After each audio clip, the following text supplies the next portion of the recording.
it's time for me to introduce our two fantastic panelists. Let me share my screen before I do so that we can begin. Before I introduce them briefly, my name is Matt, and I have the privilege of leading the charge for Unmind in the US.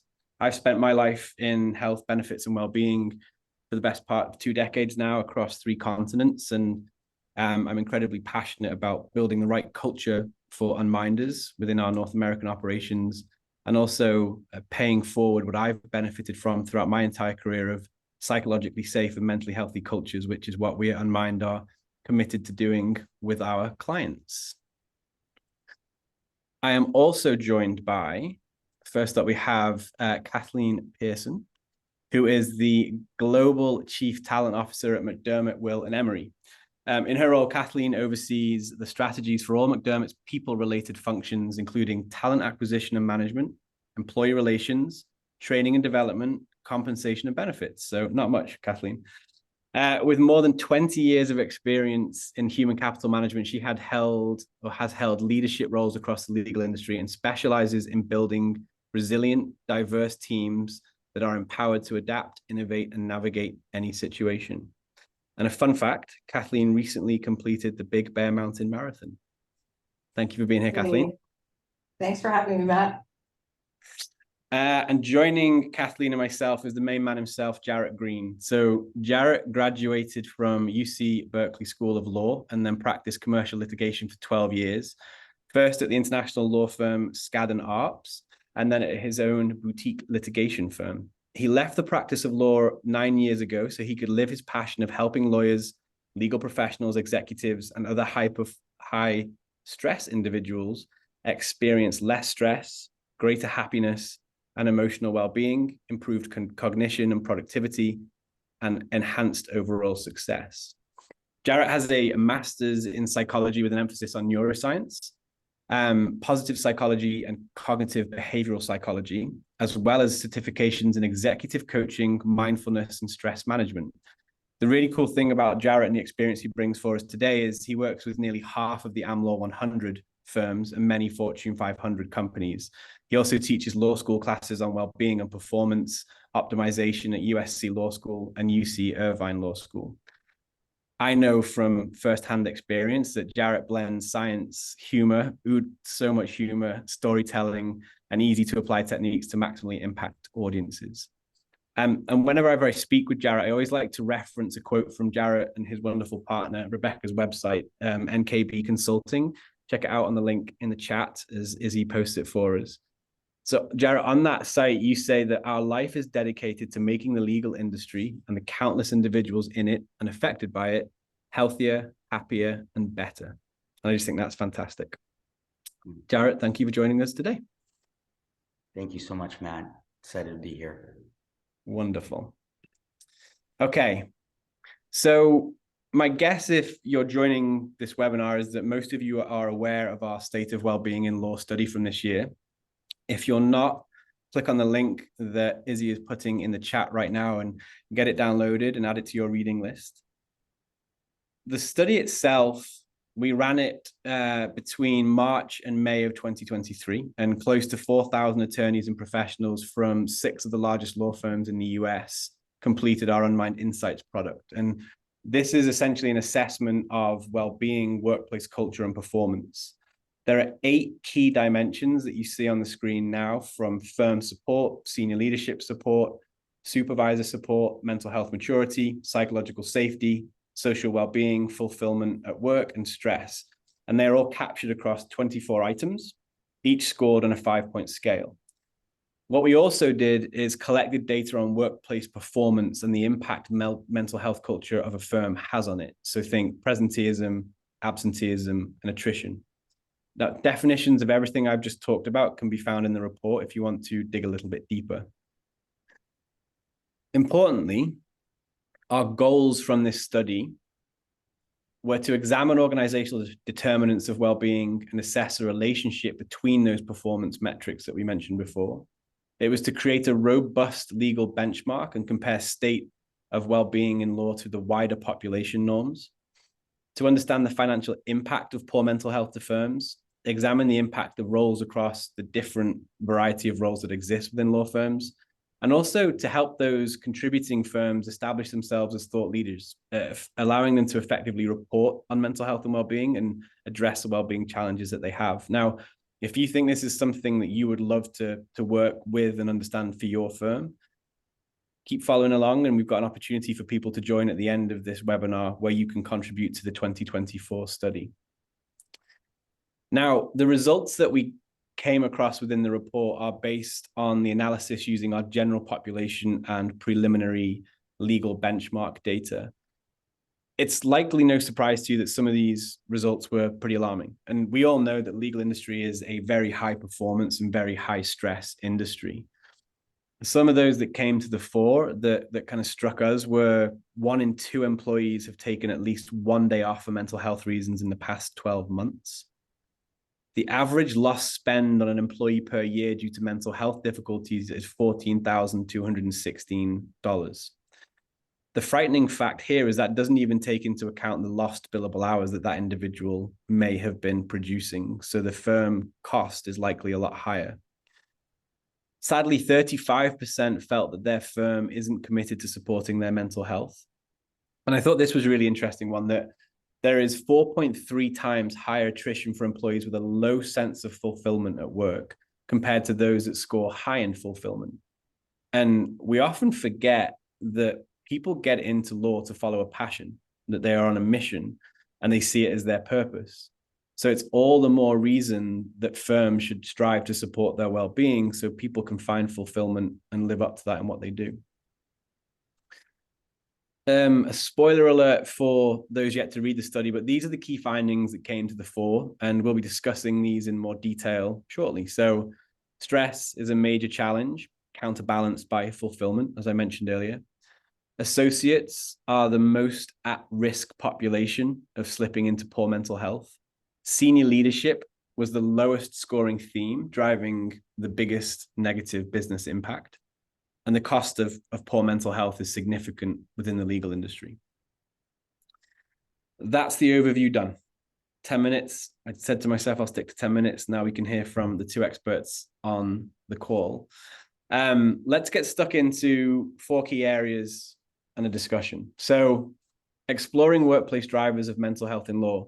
We've picked 4 that we're going to focus on for the next 35 or so minutes. And then we can open up to questions and Q&A towards. Please do pop questions that come up as you may have them, either in the Q&A, or if you have anecdotes or thoughts to share, please do get stuck into the chat as well. We like to see and hear from you all. So we're going to focus on leadership impact of well-being first, and then we'll move on to managing workplace demands for high performance, targeted support groups for targeted support for at-risk groups, and then how we look at regularly tracking business impacts of mental health.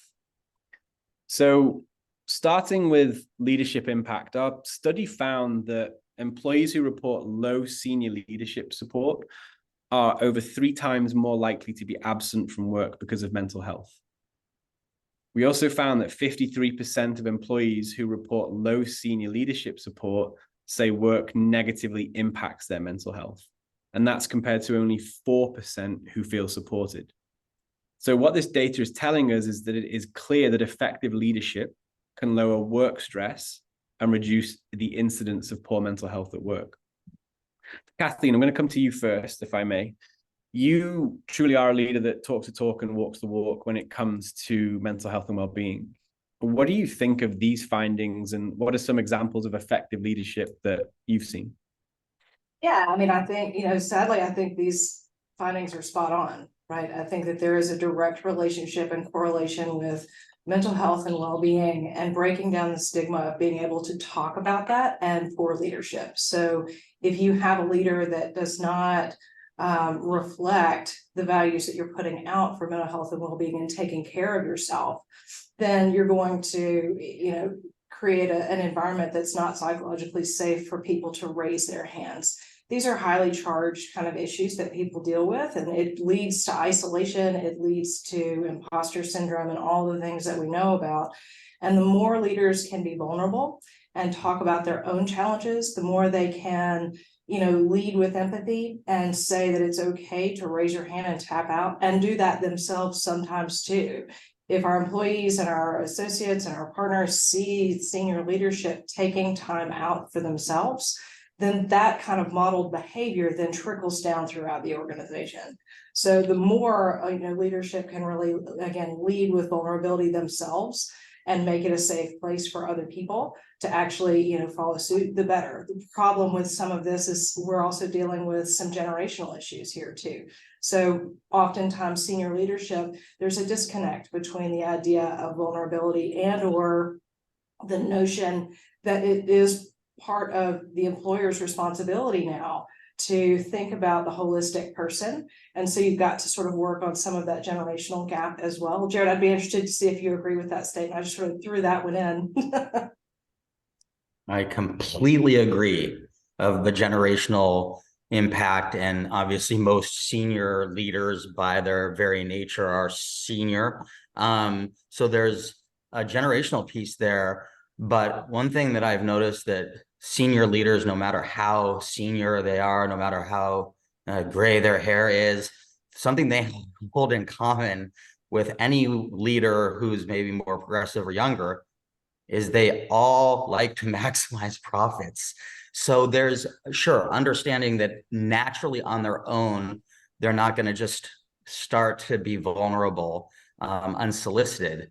But this stat was really stunning to me. It's perhaps the most, arguably to me, the most shocking finding in the entire study is that if employees feel supported by senior leadership, 96% of them believe that their work does not harm their mental health. Anyone who does work in large law firms can say the people that we interact with, I mean, listen, the work can be really fulfilling. It's intellectually stimulating. But for a very large percentage of humans, working in a major global law firm negatively impacts their mental health to some degree. When you have this single protective factor creates this insulation where now only 4% of people across almost 4,000 respondents feel like their mental health is negatively impacted. I think that's a shocking result. And while we can't necessarily expect senior leaders to know how to do this data, I think, can really support us in encouraging them to say, how about we try to invest in learning? I was surprised by this because I thought that the direct supervisor well-being piece would play more of a role than senior leadership.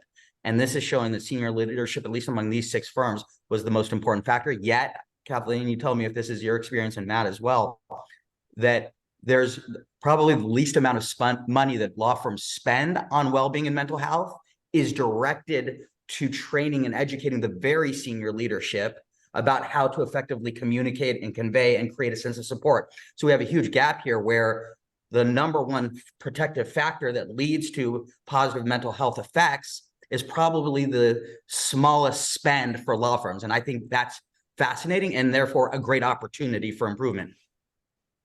I think that's exactly right. And I think, thinking about, so how do you do that? Is it just about spending money? Is it about education? Is it about, there's so many parts of this. And I think it can get a little overwhelming, but it doesn't have to. It can literally be as simple as whenever you have a well-being initiative, or if you have a new offering or program, have your senior most leader, have the chair of the firm send that out. Because even by getting that email from the chairman that has well-being in it, it's signaling that that's important to that leader and it's important to the firm. And, I've also seen, going to the training and development side, real good success with offering and having all senior leaders go through mental health first responder training. It's about an 8-hour training that takes a full day. Do I think that people will necessarily use those skills? Maybe not. Maybe people are not going to call the chair of the firm if they need to have that assistance or help. But what you're signaling by having the senior most leaders go through this training is, again, the importance of it. And it, again, trickles back down through the rest of the organization. And it just, again, gives you that opportunity to put this forward and say, this is not a check the box issue. The firm actually means it, and it means it by putting senior leadership out there as the voice of this. Otherwise, well-being initiatives, mental health offerings, and all the great work that we do can fall into the realm of being considered just check the box, or this is just a benefit that's coming out of the HR department. You have to inculcate this into the entire culture of the firm in order to actually make a real difference with these particular numbers, I believe. Absolutely. I'm furiously scribbling away here. I think you've made some fantastic points. I think, Kathleen, what you just touched on there is that there is no well-being or behavioral or cultural change project that will succeed in an organization without full support from senior leadership. And it can't just be the tick the box senior leadership support like you referenced. I think that's a wonderful point.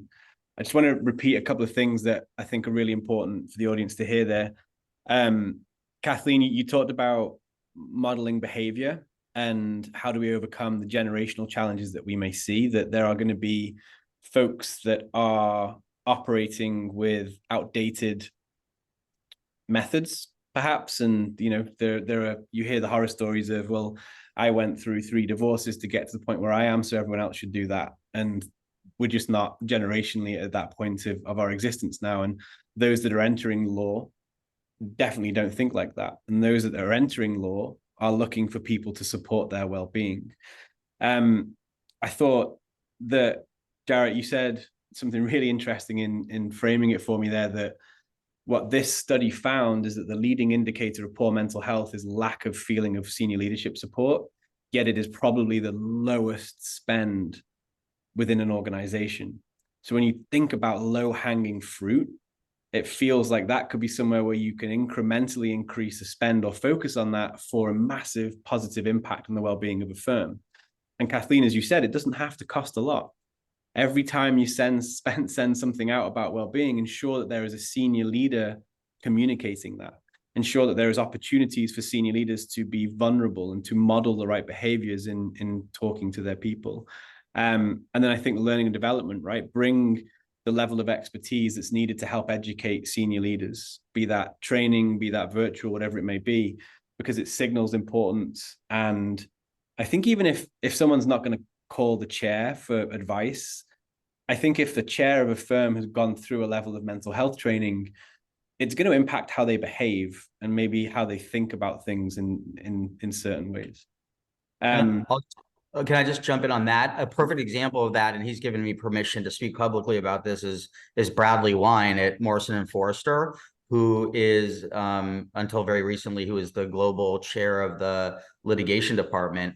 And he, starting about 3 years ago, maybe 4 years ago, opened up about his battle, his lifelong battle with depression, anxiety, and that he wasn't asking for help because his pride was preventing him from doing so. And then when he finally did, his life completely transformed and he began performing even better and was having much greater peace, more importantly, internally with his own self and his family and his friends. And just anecdotally, in working with him in the firm, I would get lots of associates and professional staff reaching out to me, asking for help, asking for this type of assistance. And when I talked to Bradley, he said, almost no one ever reaches out to me. So to your point, Matt, and to your point, Kathleen, just the vulnerability, the openness of our senior leaders doesn't necessarily mean people are going to turn to them, but they're very likely to turn to others. It makes it okay, right? It gives people permission to then seek out the help that they may need. Yeah, I love that. Yeah, I mean, one of the biggest challenges in the mental health space over the last few years is there's been an explosion of solutions and platforms and technology that's focused on the individual. And you could have the best tools in the world available, but if you don't feel like your culture of the organization that you work in gives you permission to use them, it's the most ineffective and inefficient spend going. I think those are wonderful points. Thank you. You've touched on performance, Jarrett, so I'm going to move us on to the next topic, unless there are any final thoughts on this one. All right, let's keep this train moving. So this one, I mean, there's no surprise, right? To say there are high levels of stress in the legal industry is probably the most obvious statement that you'll hear today. Higher stress is naturally associated with greater levels of poor mental health, therefore having a significant business impact. It's no secret, as you mentioned just before, Jarrett, that the legal industry is dependent upon high performance of an individual and then the individuals come together as a collective firm. There are certainly ways to drive high performance, but often there comes a point on that curve where it starts to diminish. And some people think that introducing well-being considerations comes at the deficit of levels of performance. But what science is telling us now, and the anecdote that you just gave then, Jarrett, about Bradley, is the opposite is actually true. And if you inject well-being considerations, you get to that holy grail of sustainable high performance.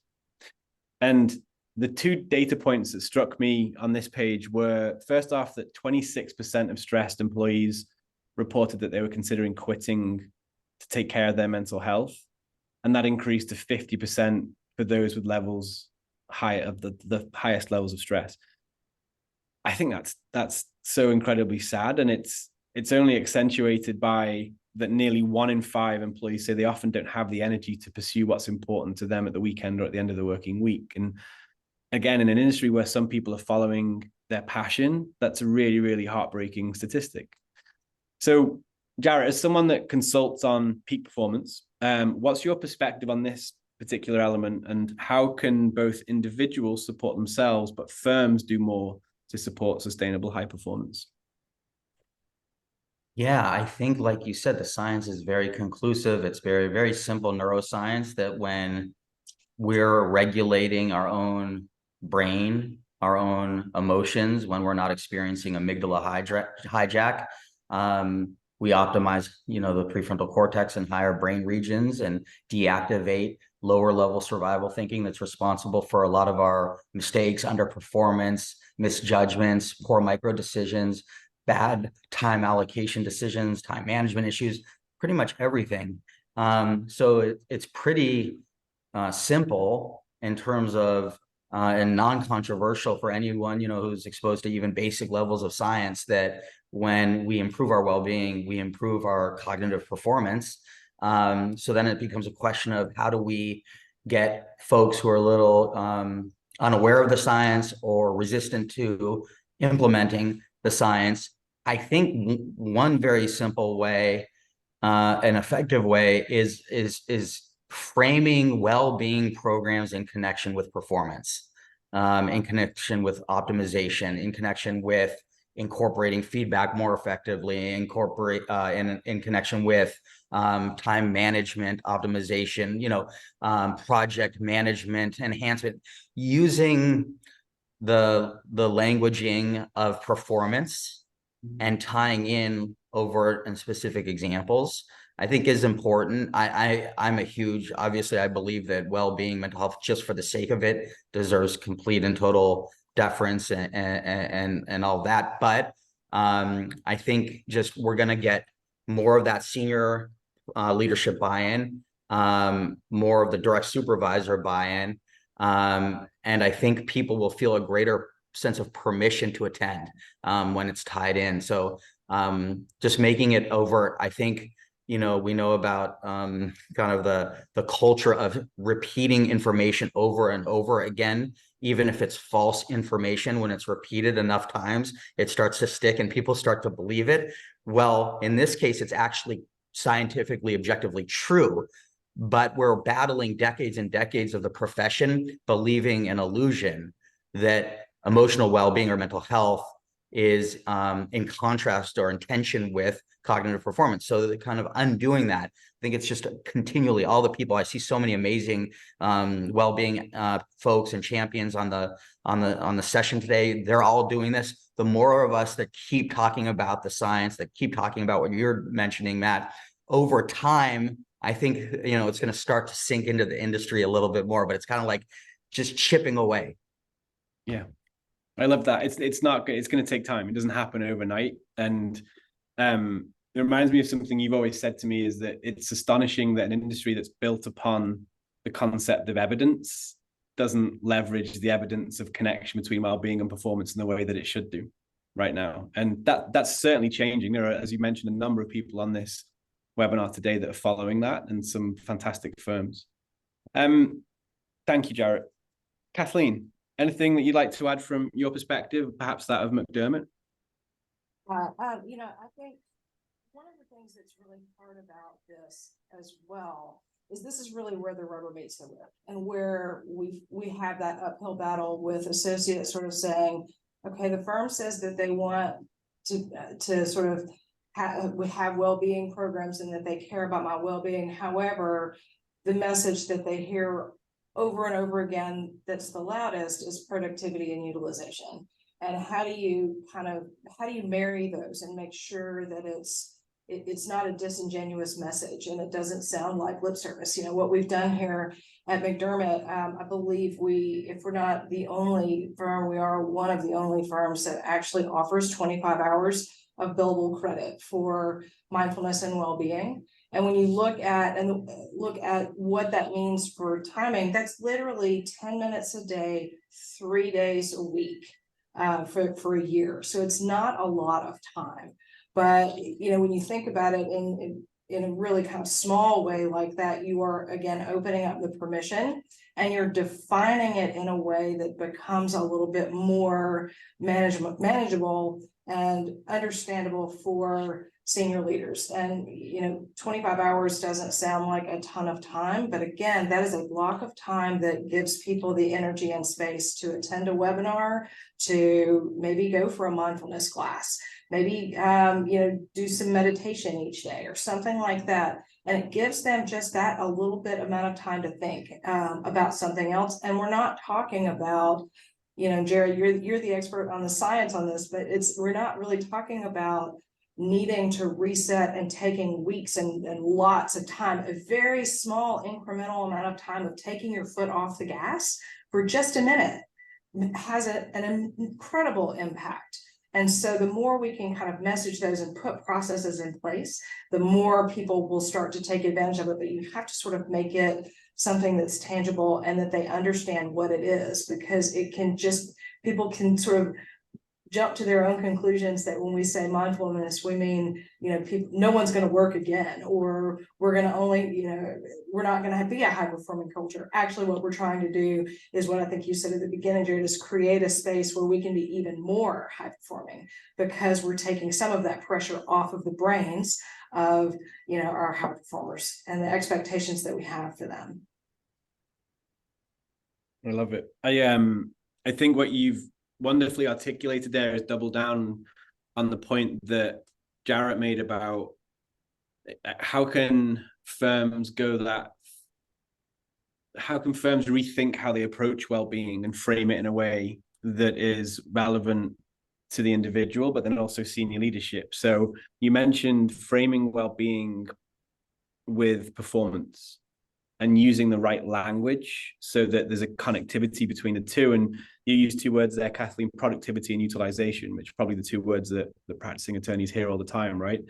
And I love that you said the definition of well-being in that context is more understandable to senior leadership and more relevant to them to help make those decisions. And kudos to the firm for, was it 25 hours of billable credit for well-being? I'd be interested to know in the chat if anyone else's firm currently does that as well right now. I know it was a recommendation that you made, Jarrett, almost 4 years ago now, when you would be speaking in public for law firms.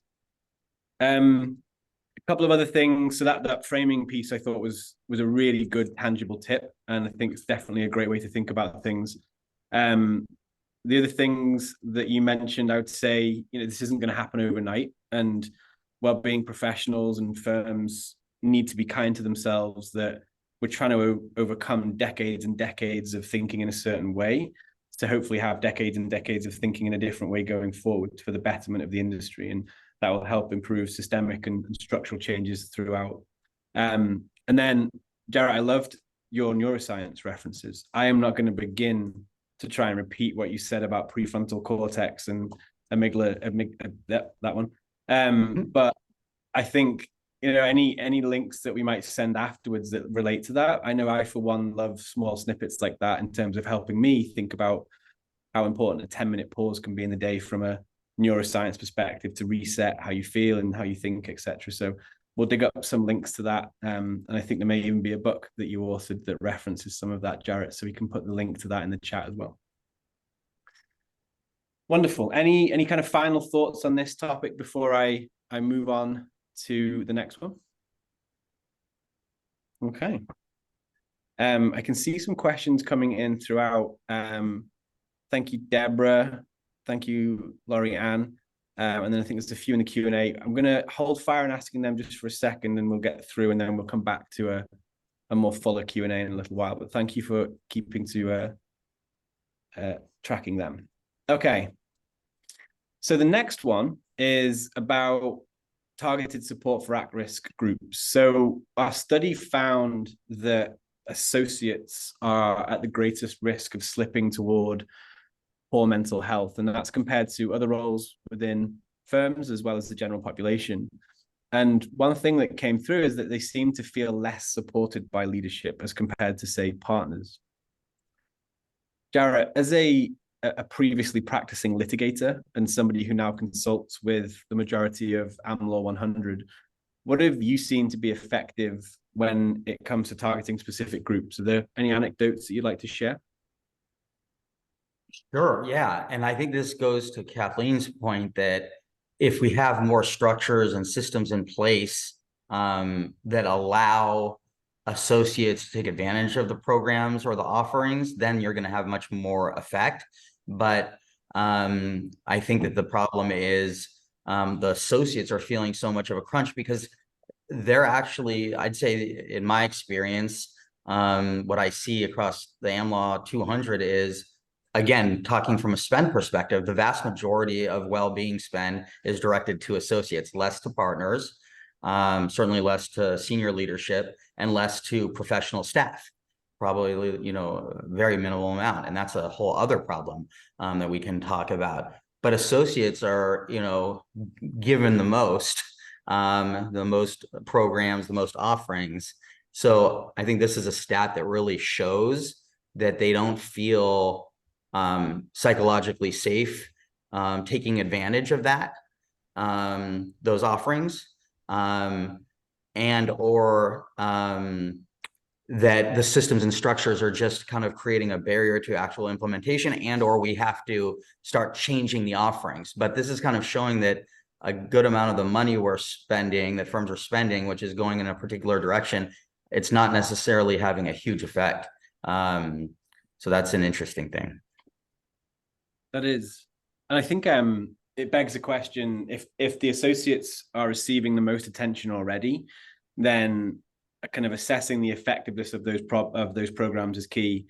And then it's kind of, is it the effectiveness of those programs, and is that negatively impacted by the culture, lack of senior leadership support perception, or is it just the programs itself? So I think what this does at the very least, it gives firms direction to spend a set amount of time interrogating, well, what is it that's not working here? And I think it starts with listening to your people, but then also understanding, how do you measure the effectiveness of the solutions that you have? And I'll just add that I think that there tends to be, the associate programs almost very consistently are one-off programs, or a series of 4 that aren't overly related. Maybe the same person like me, they'll bring in like a bearded guy with glasses who comes in and does like a 4-part series, one every 3 or 4 months. And that's our associate well-being program, and it's great. But, and I'm not wanting to talk anyone out of paying me money, but it's not having, look, in 2015, when I started doing this work full time, I think less than 3 or 4 of the AmLaw 100 ever had an MCLE program, or a well-being program, or a mindfulness program. So that was something, these one-off programs that are being given to associates now, that was very unusual in 15, 16, right? So we've made a huge amount of progress as an industry. I'd say every one of the top, every AmLaw 200 firm is now doing this consistently. So there's been progress, but now I feel like we've hit a plateau where the ways that we were trying to create progress before have become normal, and now we're not having more impact. So I think the way programming is offered has to change.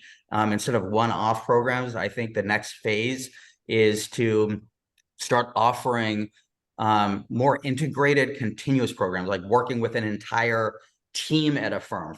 Almost all programs in well-being are offered either to all associates or to the staff or that type of thing, or all employees.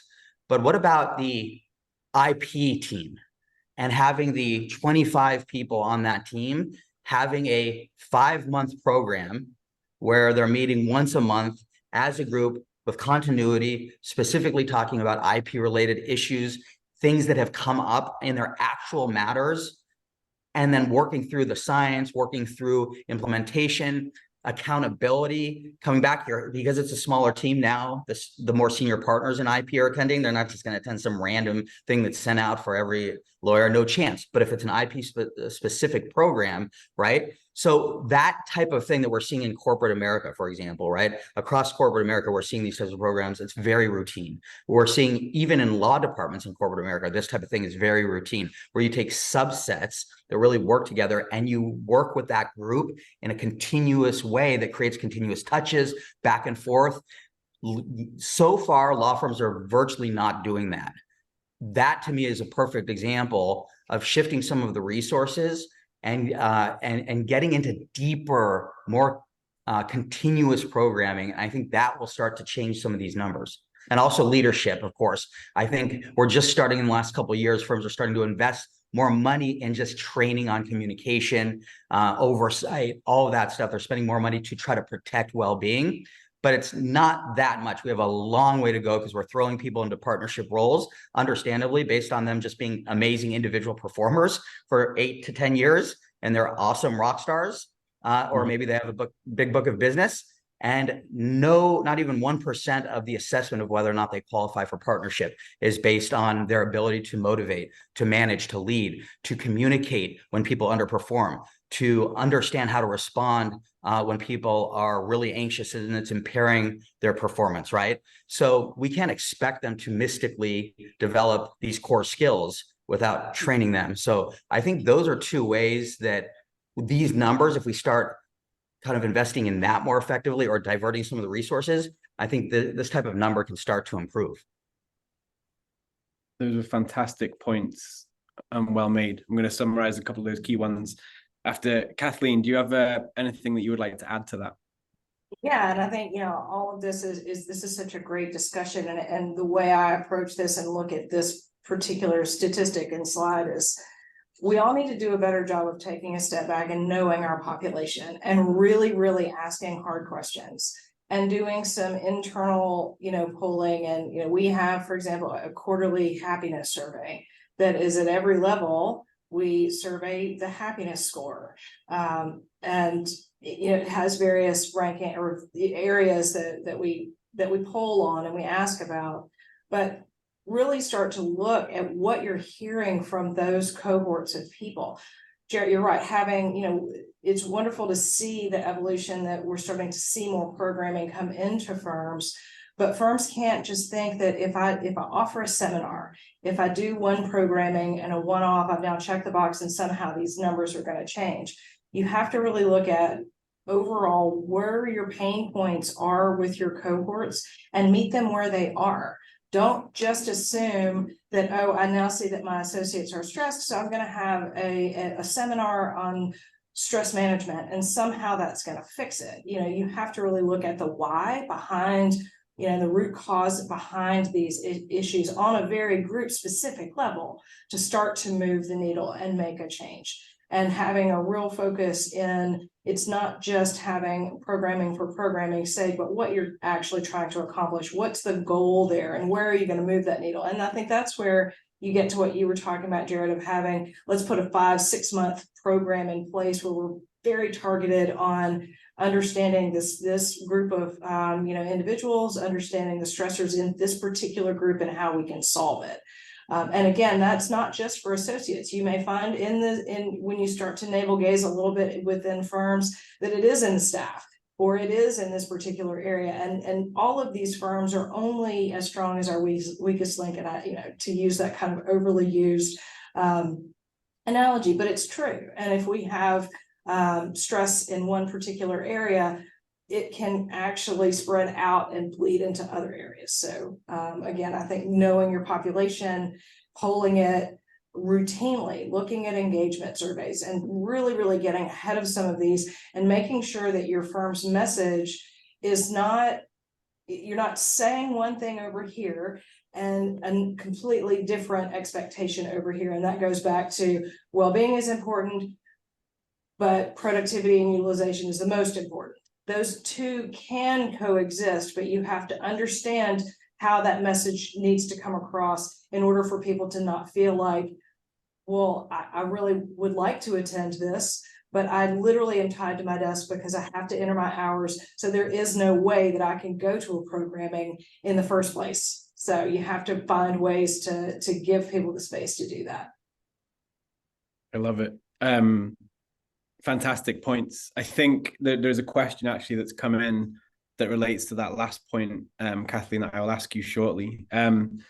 So just to recap some of the wonderful things you both said, I think it's interesting that associates are given the most programs, but it feels like they lack the psychological safety to take advantage of those programs. And their firm should really start to measure the effectiveness of these programs or assess whether it's the lack of cultural permission within their firms to take advantage of that. You both touched on programming, and Kathleen, you said no programming for programming's sake, right? Really listen or really look at what you're hearing, listen to what you're hearing from your people. And I love that quarterly happiness survey. And programming can't be one-off. It's got to be integrated. It's got to be continuous. And I think the two examples you gave around specific team programs were really tangible examples, Jarrett. So I appreciate that. I think it's something people can take away with them. And then also it was kind of news to me as a non-legal person, but all of the promotion criteria doesn't include things like, can this person motivate? Can this person listen? So how do we expect leadership to bring people along on the well-being journey if they're not being trained or helped in cultivating those skills? I thought that was a really interesting point as well. And then Kathleen, to your final point, I wrote down kind of walk the talk. It's like you can't say one thing and do something different. You got to really truly do what you're saying you're going to do.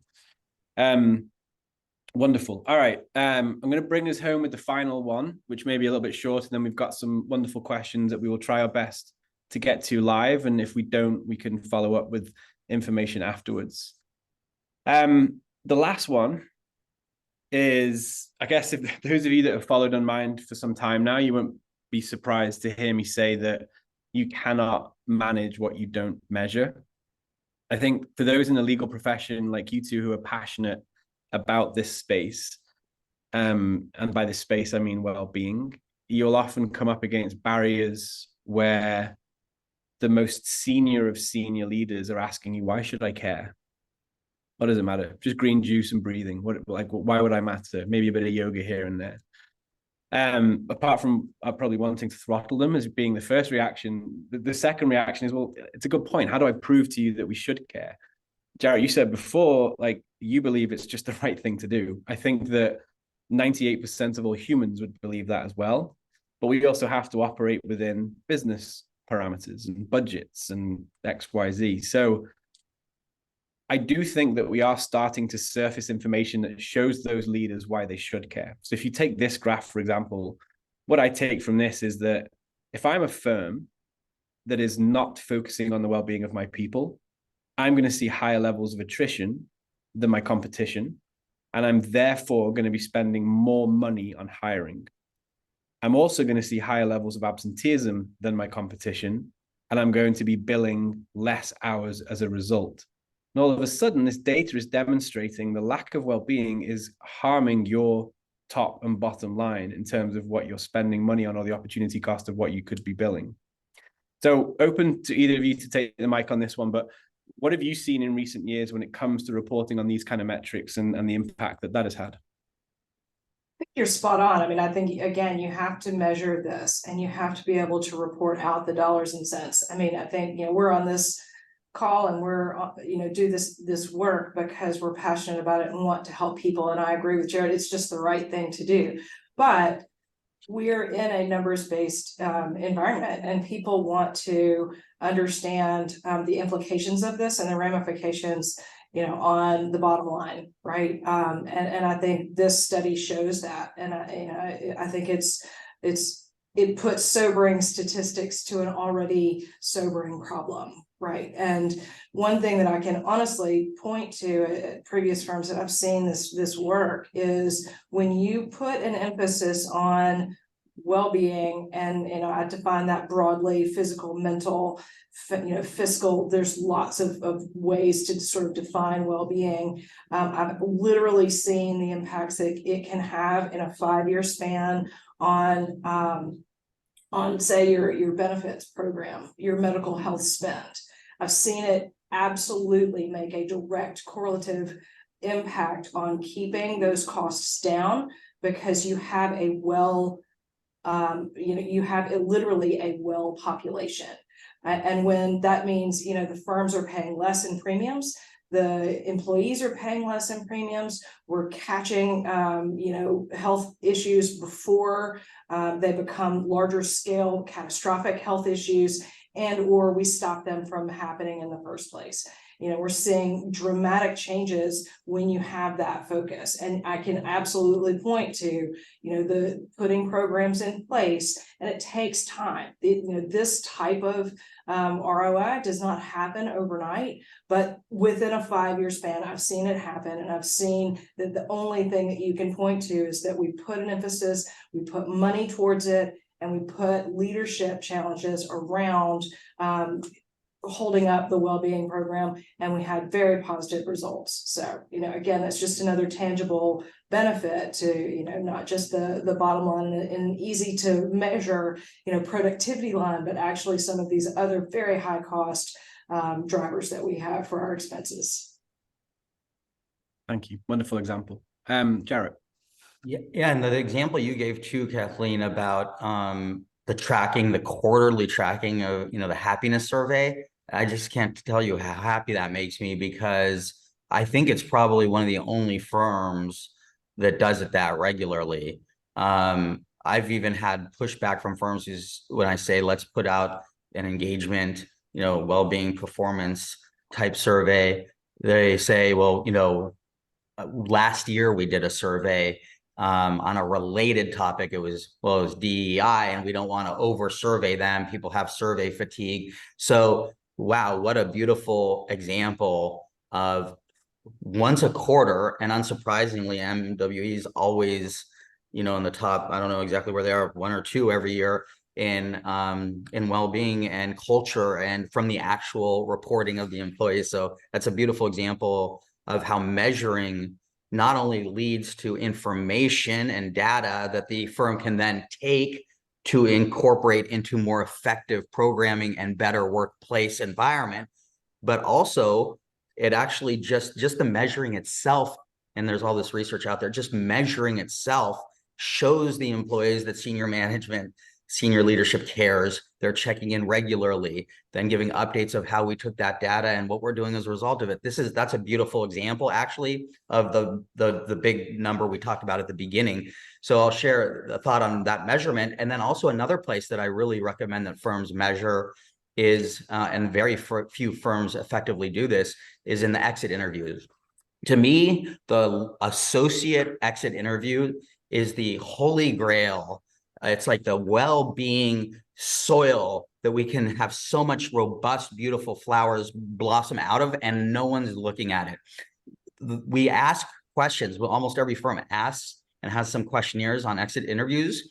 And I'm unaware of any firm that has just very simple set of questions that relate to kind of the key kind of cultural effects or impacts of your leading to your departure. For example, finding out if mental health played a role, if it was one of the top 3 considerations in the decision to leave.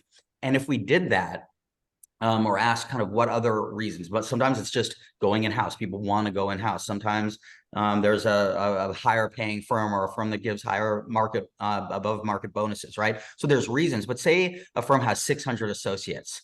Say we're talking about a 20% associate attrition rate. That means each year 120 associates are leaving the firm. Firms are not measuring in an effective way what cultural effects are contributing to that. Say they ask simple questions, a simple questionnaire that allowed them to have an algorithm that just adds up and computes, so it's not manual. And one of them is, poor mental health support, right? Say 50% of the 120 say that's a top reason they're leaving. That means that firm at the end of that year knows that 60 individuals left as a result of the firm's response to mental health. Well, say they also know their internal numbers. Say it's an average, I'm being conservative here, but $100,000 in replacement costs, right? For every associate who leaves, and obviously it depends on what year and all that stuff. But say the replacement cost of an average associate is $100,000. Right now, the firm now knows, as a result of that simple exit survey, that they lost $6 million based on attrition alone, just that one factor, $6 million this year based on mental health. Then you can start using that and realizing, even though we should do it for the reasons that it's just the right thing to do, let's also do it just not to throw away money. This is a money-making endeavor. Let's just do it well, right? Just because it's the right thing to do to not commit tax fraud as a law firm, it also is smart fiscally, because then you're going to get crushed by it. So just because it's the right thing to do in this way doesn't mean it's not also incredibly fiscally prudent. So I love the notion of measuring not only with the actual employees, but often measuring with the ones who are leaving. They're like taking the truth serum, and they have all the truth. They have no fears of ramifications, no paranoia that they're going to reverse engineer who submitted the questions. And they really are speaking the truth. And then you can see actual numbers based on financial loss of attrition, and then convert that into improvement. Tremendous. I think that you've both wonderfully articulated the power of measurement. If I can summarize, I think, Kathleen, what I took from what you said is a focus on prevention can reduce the cost of the reactive. And you gave a great example in terms of the direct benefit savings or mitigation of premium increases, which is something incredibly tangible that hits our balance sheets. And Jarrett, I think highlighting that missed opportunity where leaving employees take the truth serum and then they will bear all to you, and actually using measurement in the exit interviews is a wonderful idea. And the concept of exit interviews and robust, beautiful soil is one that I didn't think I'd be saying that today, but it truly resonates. So thank you. As I feared, but not in a bad way, we have run out of time. I cannot believe that the last 55 minutes has gone as quickly as it has done. I just want to acknowledge a couple of the questions in the Q&A. So, Brooke, thank you very much for your question. I've answered that with regards to the impact of alcohol and substances within this study. It's not something that we explored, but it is an incredibly important topic that impacts the legal industry more than others, and it's something that is well worthy and well studied elsewhere. Kathleen, there are a couple of questions when it came to how do senior leaders balance a commitment to mental well-being with the need for maximum billable hours? And then also, does reducing billable client hours reduce their performance bonus if providing more time for well-being billable hours? And there was one question from Laurie Ann, which is, what is the utilization of well-being hours like? If you can cover that area in 1 minute, please feel free to. If not, we can get an answer from you and share it with all the attendees afterwards. Up to you. Yeah, I think the short answer is it's absolutely used, right? The associates are, they definitely take advantage of those 25 hours. And I think that's really, has given more success to participation for, programming that we have, because then they can record it somewhere and they get credit for it. And they're also their bonus is not affected by this. So this truly is billable credit hour for the 25 hours. So did I get it in a minute? Perfect. Thank you very much. Okay, so I'll bring this home. I think the two of you have been so generous with the nuggets that you've shared with the audience. I think there's so many things that people could take away. What we took here are the key recommendations that we found from our study. And for those of you that have not yet read it, here's another opportunity to download it. And you can follow the QR code, follow the link, get your own copy. It is worthy of mention that we are doing the study for 2024. And we would love to have as many firms as possible contribute to this. We'll be running it again from March to May of next year. If you'd like to find out more of how to participate, from the free option through to a more strategic partnership, please do scan this QR code to find out more. Deborah, I want to acknowledge your question. It was one that I missed. I apologize. Were there any differences in the study by senior leadership type, partners versus senior administrative leaders on well-being outcomes? I encourage you to have a read of the study itself to find out more on that. And we can also follow up with you as well to cover that in a little bit more detail. Fantastic. Well, Kathleen, Jarrett, I appreciate you immensely. Thank you so much for sharing your insight and your time with us today. Thank you, everybody, for attending. And I wish you all a wonderful holiday season, and take care. Hi, everybody.